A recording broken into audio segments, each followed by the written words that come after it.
From Bloomberg World Headquarters in New York, this is In the Loop with Betty Lou.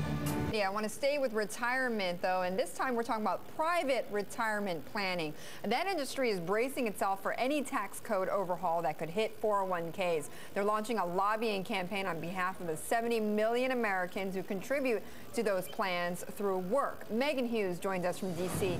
with more.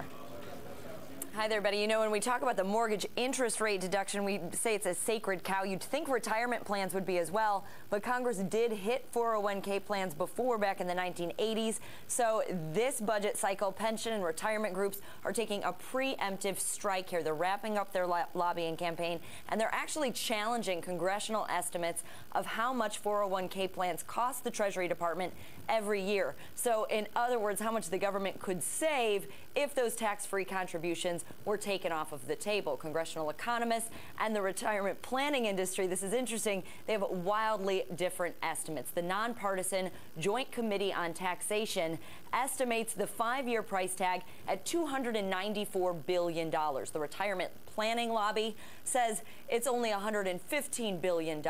They argue that the government calculations are short-sighted. It actually is an investment for the government because unlike other deductions like the mortgage interest deduction or the health care exclusion, those are permanent deductions. The incentives for retirement savings are deferrals. It pays the government back, but the way they score it, we don't get credit for it.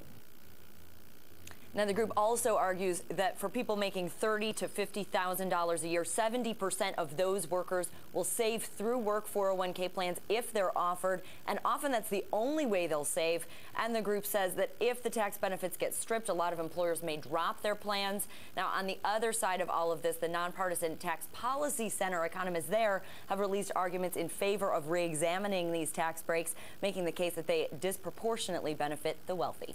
Megan, thank you for that story. Megan Hughes in Washington. Coming